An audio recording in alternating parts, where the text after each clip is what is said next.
Movie के start में ये शख्स अपनी न्यूली वेड वाइफ की रिंग लेता है जो कि इस वक्त बेहोश होती है। इसके बाद वो कैंडल्स लेता है और कैंडल्स जलाकर रिंग को उनके सेंटर में रख देता है और सामने एक कैनवस जिस पे पेंटिंग की जाती है और पेंट रख देता है। इसके बाद वो एशियन बुक से मंत्र पढ़ता है और उस एंटिटी को अपने आप को इन पेंट्स से कैनवस पर पेंट करने के लिए कहता है जिसने उसकी वाइफ को पोजेस किया होता है। और देखते ही देखते अपने आप कैनवस पर एक नेकेड गर्ल की पेंटिंग बन जाती है। असल में ये शख्स इस वक्त एक एंशिएंट बुक के अनुसार रिचुअल परफॉर्म कर रहा था जिसमें बुरी आत्मा जिसने किसी भी शरीर को पोजेस किया हो वो उसे शरीर से बाहर निकालने के लिए उसे पहले खुद को कैनवस पे पेंट करने के लिए कहते हैं और जब वो खुद को पेंट कर लेती है तो लास्ट में उसे आग लगा कर खत्म कर देते हैं। लेकिन इवन आत्मा के कैनवस पे आते ही इसे उस आत्मा को जलाना है इससे पहले कि वो मोर्टल वर्ल्ड में टेक ओवर कर ले। लेकिन जब ये शख्स कैनवस को आग लगाने की कोशिश करता है तो ये मिस कर देता है और साथ ही कैनवस में नेकेड वुमेन मूव करने लग जाती है और वो इसे ही पोजेस कर लेती है। लेकिन इसकी वाइफ तो ठीक हो जाती है और जब उसे होश आता है तो ये पोजेस शख्स उसके पास बैठकर जोर जोर से हंस रहा होता है और फिर उसे ही मार देता है। सीन चेंज होता है और अब हम एक फैमिली को देखते हैं। हस्बैंड एडम और वाइफ एवेलिन। एवेलिन उसी गर्ल की एल्डर सिस्टर है, बड़ी बहन है जिसे हमने मूवी के स्टार्ट में पोजेस देखा था। एक शख्स गवर्नमेंट का ऑफिशियल एवेलिन को मैसेज देता है कि उसकी सिस मर गई है और एवेलिन का नेम उसकी प्रॉपर्टी की सेकंड ओनर की लिस्ट में लिखा हुआ है। तो अगर एवेलिन चाहे तो प्रॉपर्टी को टेक ओवर कर ले और वो बाद में सेल भी कर सकती है। एवेलिन प्रॉपर्टी को सेल करने का सोचती है और सेल करने के लिए ये उसी हाउस में जाने का फैसला करती है जिसका हॉरर सीन अभी हमने मूवी के स्टार्ट में देखा था। बहरहाल ये लोग जब इस घर में जाते हैं तो ये घर काफी बड़ा और शानदार होता है, इसलिए ये इसे बेचने की बजाय ये लोग अपनी फैमिली के साथ इसी में रहने का फैसला करते हैं। हमारी कहानी यहाँ से और भी ज्यादा इंटरेस्टिंग हो जाती है जब ये लोग इस घर में आते हैं। इंटरेस्टिंगली यहाँ इस घर में अब सिर्फ एक वही इवल आत्मा की पेंटिंग नहीं होती, वो नेकेड वुमेन जिसने अभी एवेलिन की सिस्टर और हस्बैंड को मारा था, जिसे एवेलिन की सिस्टर के हस्बैंड ने मंत्रों से कैनवस पे बनाया था। बल्कि यहाँ तो काफी ज्यादा पेंटिंग्स लगी होती हैं। उस हादसे से लेकर अब तक तो इवल आत्मा ने पूरे घर में मुख्तलिफ इवल पेंटिंग्स बना रखी होती हैं। हर रूम में एक शख्स की पेंटिंग, जैसे कि वो रूम उसी पेंटिंग वाले शख्स का हो, जैसे कि वो वहाँ रहता हो। उन सभी लोगों की जो कि नेकेड वुमेन इवल आत्मा के फैमिली मेंबर्स थे। एवेलिन और उसके बेटे निल्सन को यहाँ पे नेकेड वुमेन की पेंटिंग मिलती है और वो इसे बेसमेंट में छोड़ आते हैं और इसके बाद वो लोग अपने अपने रूम्स में सोने के लिए चले जाते हैं। आज इन सभी लोगों की इस घर में पहली रात है। सीन चेंज होता है। एडम की बड़ी बेटी जेसिका जो कि अपने रूम में अकेली सो रही होती है, उसके सर पर भी एक पेंटिंग लगी हुई है जो कि एक बार्बर की होती है और जिसने हाथ में सीजर पकड़ी होती है। वो रात को पेंटिंग से बाहर निकलता है। इस वक्त जेसिका सो रही होती है और वो सीजर से जेसिका के हेयर्स ही काट देता है और गायब हो जाता है। जेसिका जब सुबह उठती है तो वो समझती है कि उसके हेयर्स उसकी छोटी बहन लूसी ने काटे हैं और वो अपनी छोटी बहन पर चिल्लाने लगती है। इसके बाद एवेलिन और उसकी छोटी बेटी लूसी के अलावा बाकी सभी लोग घर का सामान लेने के लिए घर से चले जाते हैं।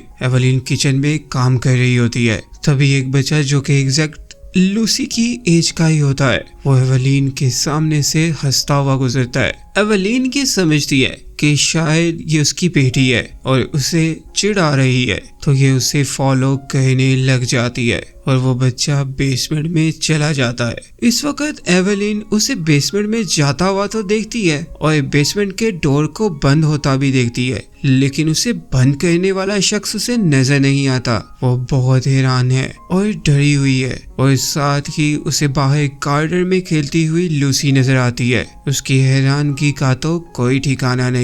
अगर लूसी बाहर खेल रही है तो फिर बेसमेंट में कौन गया है वो धीरे से बेसमेंट का डोर ओपन करती है और ये बच्चा सामने ही खड़ा होता है और भाग कर एवेलिन के सामने ही बेसमेंट में क्लोजेट में चला जाता है। एवेलिन जब उसे फॉलो करती हुई सेम क्लोजेट को ओपन करती है तो वहाँ कोई भी नहीं होता।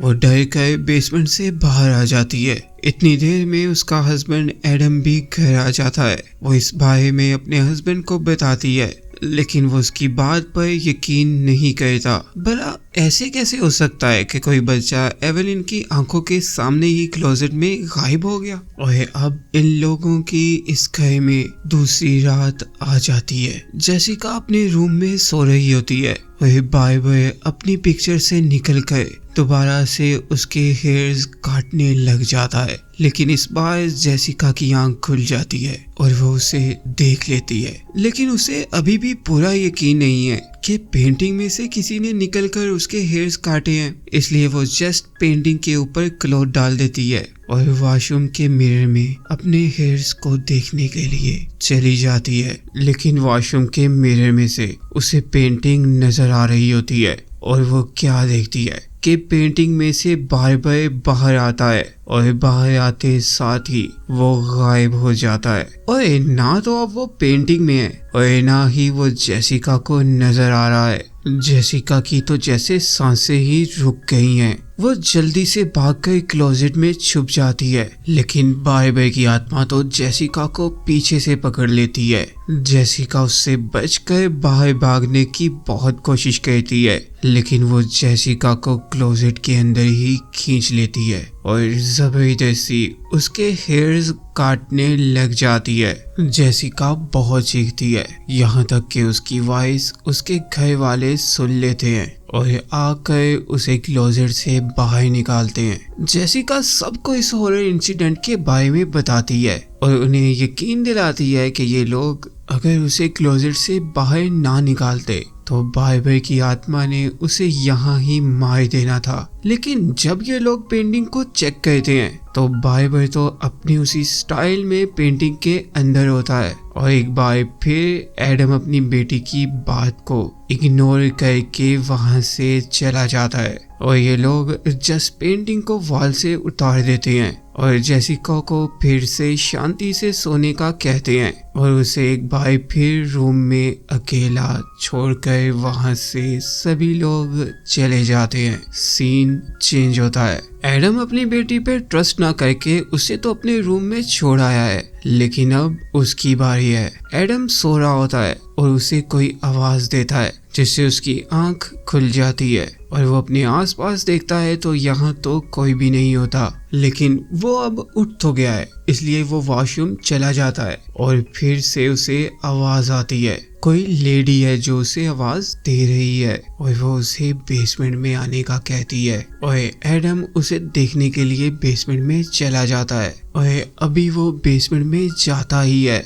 कि उसके सामने वही naked evil lady completely naked आ जाती है और यहाँ पर सीन कट हो जाता है। जब सुबह होती है तो वो जमीन पर बेहोश पड़ा होता है। अब जैसे ही उसे होश आता है तो वो सबसे पहले एक रोप लेता है और नेकेड वुमेन की पिक्चर को रोप से कसकर बांध देता है और इसके बाद वो बेसमेंट से चला जाता है। यहाँ पर सीन कट हो जाता है और इसके बाद इन लोगों की इस हाउस में तीसरी रात आ जाती है। एक दफा फिर से रात को सोते हुए एवेलिन को किसी बच्चे की आवाज आती है और वो उसे बेसमेंट में बुलाता है। एवेलिन ये समझती है कि उसकी छोटी बेटी लूसी किसी मुश्किल में है और उसे बेसमेंट में बुला रही है। वो तुरंत ही बेसमेंट का डोर ओपन करके आगे जाती है लेकिन सामने तो कोई नहीं होता बल्कि वो बच्चा एवेलिन को पीछे से धक्का दे देता है। वो स्टेयर्स से नीचे गिरती है और बेसमेंट का डोर लॉक हो जाता है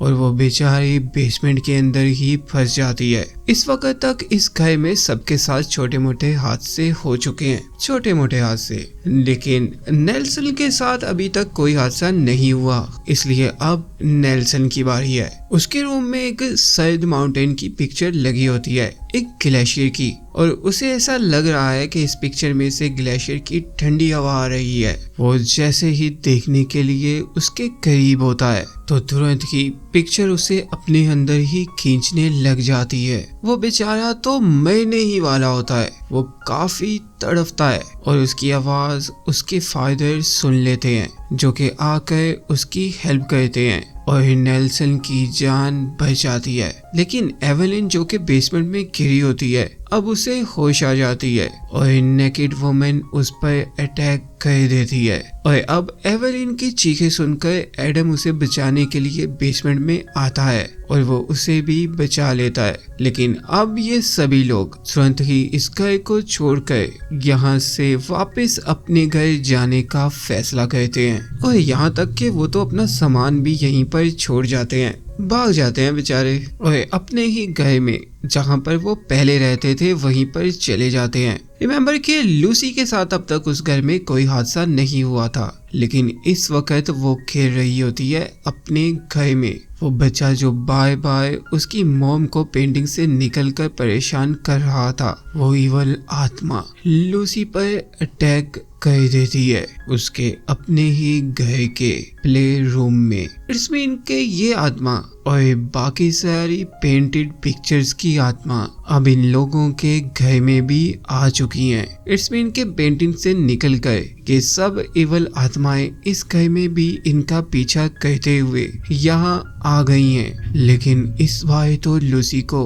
उसकी सिस्टर जेसिका बचा लेती है। लेकिन जब एवेलिन यानी कि लूसी की मॉम को इस बारे में पता चलता है कि इवल स्पिरिट्स उन्हें उनकी फैमिली को यहाँ भी फॉलो कर रही हैं, यहाँ भी हंट कर रही हैं, यहाँ भी हंट कर सकती हैं, तो वो अब इसका सलूशन कहने के लिए, इस मिस्ट्री को सॉल्व करने के लिए कि ये इवल आत्माएं कौन हैं और उन लोगों को अब उनके अपने घर में ही क्यों हंट कर रही हैं, वो सर्च करती है और उसे एक लेडी मिलती है जो उसे बताती है कि पुराने जमाने में एक रस्म थी, एक इवल रस्म, जिसमें जब किसी जोड़े में से यानी हस्बैंड और वाइफ में से, बॉयफ्रेंड और गर्लफ्रेंड में से, उन लव बर्ड्स में से जब कोई एक मर जाता था तो वो एक एंशिएंट बुक से मंत्र पढ़ते थे और उसकी आत्मा को वापस कैनवस पे पेंटिंग की शक्ल में बुला लेते थे और वो डेड शख्स पेंटिंग के रूप में अपने प्यारों के पास हमेशा जिंदा रहता था। वक्त गुजरता गया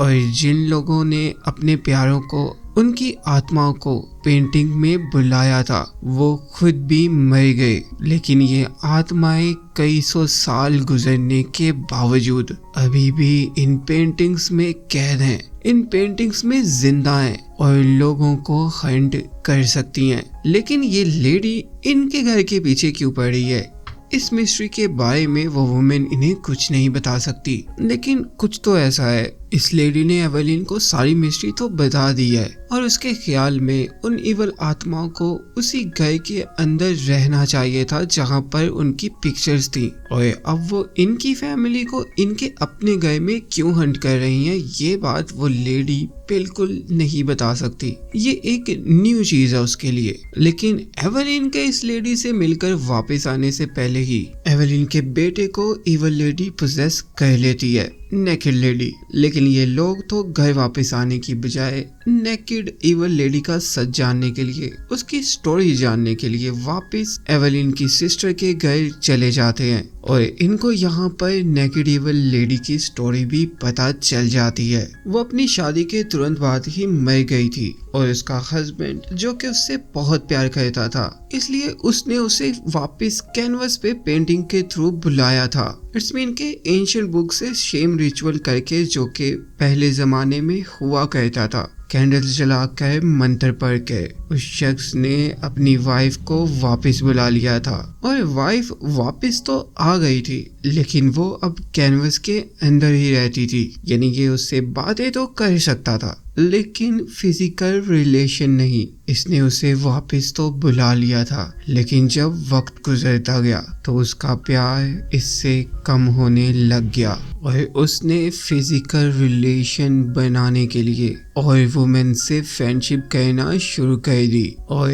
इस लेडी को, जो कि उसकी वाइफ थी, इसे बेसमेंट में फेंक दिया और न्यू गर्ल्स के साथ संबंध बना लिए। इसी वजह से कई साल तक इसी तरह ये बेसमेंट में पड़ी रही और अपने हस्बैंड को दूसरी वुमेन्स के साथ देखती रही। और कई साल गुजरने के बाद ये ईवल हो गई और ईवल होते साथ ही इसने अपने कपड़े उतार दिए और इसके हाथ और पैर भी बिगड़ गए। एवेलिन और एडम को यहाँ पे एक बहुत ही इंटरेस्टिंग बात पता चलती है कि ये naked lady, evil lady, females को पोजेस नहीं करती, बल्कि वो तो मेल्स को ही पोजेस करती है और उनके हाथों ही वो उनके लव वन को मरवाती है। अब ये लोग यहाँ से सभी पेंटिंग्स को इकट्ठा करते हैं और उन्हें जलाने लगते हैं, लेकिन पेंटिंग्स में से आत्माएं निकलकर इन्हें बहुत डराती हैं। लेकिन फिर भी ये लोग समहाउ ये सभी पिक्चर्स इकट्ठी करके इन्हें जला देते हैं और अपने घर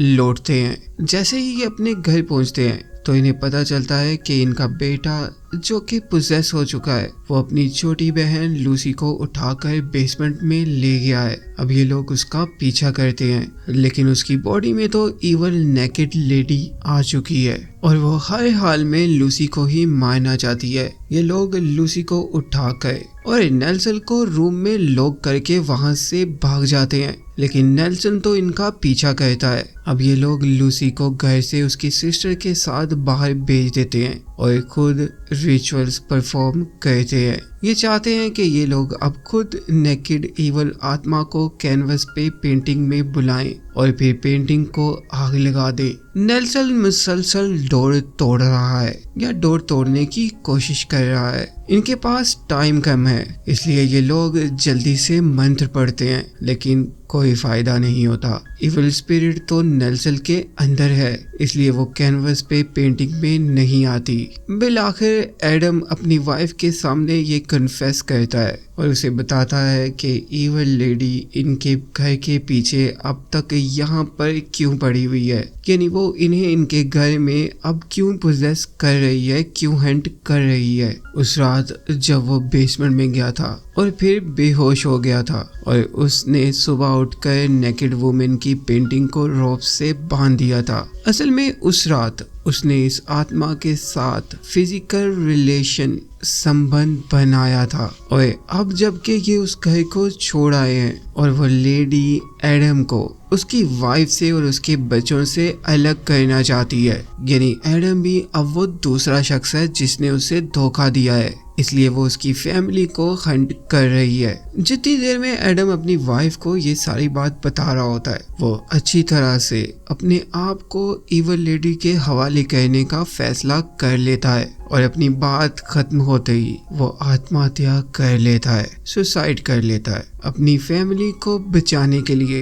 और अपनी आत्मा को नेकेड वुमेन को देने के लिए वो खुद को ही मार लेता है। अब एवेलिन सारी सिचुएशन समझ आती है और इस सारी सिचुएशन को वो हैंडल करती है और कैनवस पर एडम की आत्मा को लाने के लिए मंत्र पढ़ती है और एडम की आत्मा कैनवस पे पेंट हो जाती है। उसके यहाँ आते ही नेकेड वुमेन की पेंटिंग में उसकी हालत भी ठीक हो जाती है और वो एडम का हाथ पकड़ लेती है। वो बहुत खुश नजर आ रही है, लेकिन नेल्सन तो अभी भी अपनी मॉम को मारने की कोशिश कर रहा होता है और इतनी देर में यहाँ पर जेसिका आ जाती है जो कि रिचुअल को पूरा करती है। वो नेकेड वुमेन की पेंटिंग को आग लगा देती है, जिससे उसकी आत्मा नेल्सन की बॉडी से निकल जाती है और कैनवस पे पेंटिंग में भी वो जल जाती है और वहां से भी वो गायब हो जाती है और जैसे यहाँ पर एडम अकेला खड़ा रह जाता है। सीन चेंज होता है तो अब हम देखते हैं कि एडम की पिक्चर